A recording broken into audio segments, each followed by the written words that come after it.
Officer Jake Simmons was mid-bite into a stale donut inside his patrol car when a frantic tap on his window made him jump. A little girl, no more than 7 years old, with dirt smudged on her cheek and eyes wide with terror, was staring at him.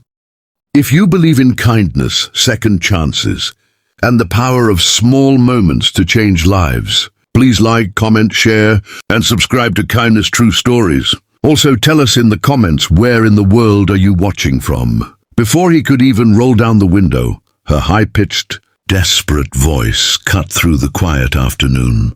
"Please, sir, please follow me home," she cried, tears carving clean paths through the grime on her face. Her small body trembled as she clutched the door handle. Jake's instincts kicked in immediately. He threw the donut down, opened the door, and knelt to her level. Hey, it's okay, sweetheart. I'm Officer Jake. What's wrong?" The girl, who introduced herself as Lily, just shook her head, her sobs making her words choppy and broken. "You have to come now, please. It's my grandpa. He's crying, and he won't wake up, and I'm scared." Her little hand grabbed his thick fingers, her grip surprisingly strong for someone so small. Jake radioed his dispatch, his voice calm but his heart racing. He told them he was following a child to a possible medical emergency, and then he let Lily lead him. She pulled him down the busy street, past shops and houses, until they turned onto a quieter, more neglected road. They finally stopped in front of a small, run-down house with peeling paint and a yard overgrown with weeds. The curtains were drawn tight. "He's in there," Lily whispered, her courage seemingly fading now that they were at the door. Jake knocked hard. "Sir?" "This is the police. Is everything all right?" Only silence answered him. He tried the handle. It was unlocked. Pushing the door open slowly, he was hit by a wave of stale air and an oppressive darkness. "Sir!" he called out again, stepping inside. The living room was sparse and sad. A single worn-out armchair faced a dark television, and in that chair sat an old man. He was slumped over, his head in his hands, his shoulders shaking with silent, gut-wrenching sobs. He didn't look up. He didn't seem to hear the officer at all. He was a man utterly consumed by his own grief. Jake's eyes adjusted to the dim light and his heart clenched. On the small coffee table next to the man was a single framed photograph of a woman, surrounded by a few unlit candles and what looked like a sympathy card. Propped against the photo was a child's drawing, clearly Lily's handiwork, of a stick-figure family with the sun shining brightly above them. Jake approached carefully. "Sir, my name is Officer Simmons. Your granddaughter Lily, she brought me here. She's worried about you." The old man finally looked up. His eyes were red-rimmed, hollow, and full of a pain so deep it was palpable. He looked from Jake to Lily, who was now peeking out from behind the officer's leg. Her own eyes filled with tears. "Lily, girl," the man croaked, his voice raw and broken. "I told you to go play." Lily shook her head, a single tear escaping. "But Grandpa, you were crying, and you wouldn't stop." "I didn't know what to do." The man, whose name was George, let out a shuddering breath. He tried to stand, but his legs gave way, and he sank back into the chair. Jake quickly moved to his side, kneeling beside him. He noticed a half-empty bottle of pills on the floor, and an overturned glass of water. "George, are you okay? Have you taken something?" he asked gently, his medical training kicking in. George just shook his head, a fresh wave of sobs overtaking him. He pointed a trembling finger at the photograph of the woman. "That's Martha," he whispered. "My Martha!" "She was my whole world.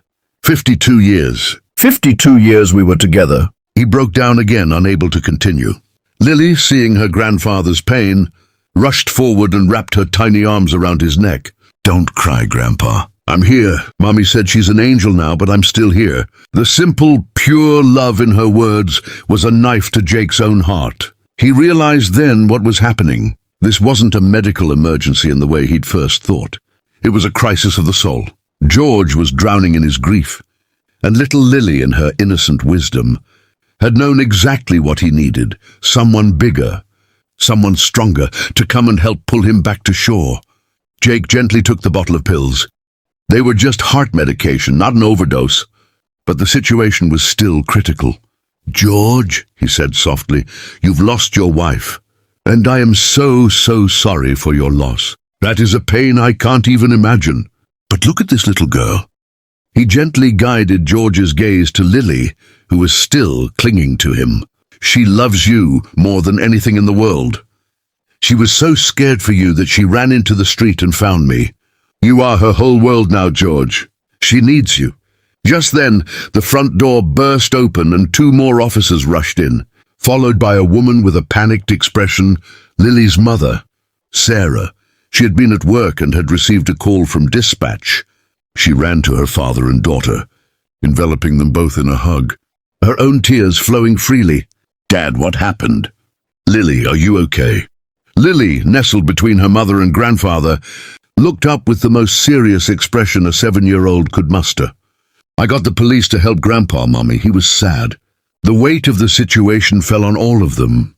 Sarah looked at Jake, a silent thank you in her tear-filled eyes. Jake sat with the family for a while, not as a police officer, but as a human being. Offering comfort, he listened as George, with Sarah's help, talked about Martha, about the beautiful life they'd built, and about the terrifying empty chasm her passing had left.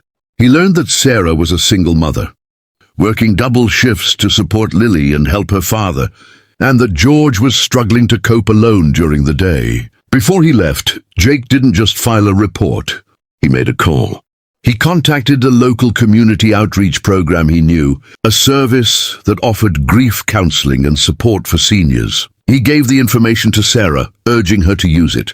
He also promised Lily he would check in on them, and he kept that promise. Over the following weeks, Officer Jake Simmons became a familiar, friendly face on that quiet street. He'd stop by for a few minutes, share a cup of coffee with George, and admire Lily's latest drawings. He saw a change in George, slow but steady.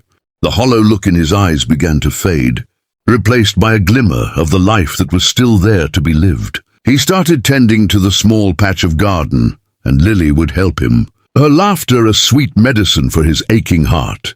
The day Jake finally saw George laugh, a real, genuine laugh at something silly Lily had done, he felt a warmth spread through his chest.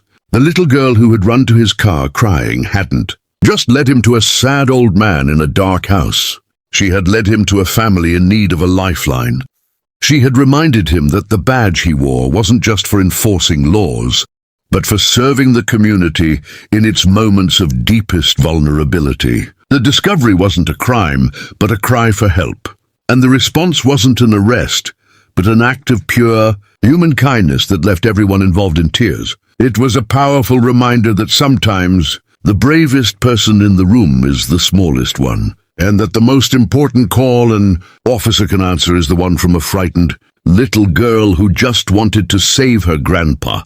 If this story touched your heart as much as it touched mine, please show your support for stories that celebrate compassion and humanity. Like this video, share it with someone who needs a reminder of the good in the world, and subscribe to Kindness True Stories for more real-life tales that will warm your soul. Together, let's spread kindness, one story at a time.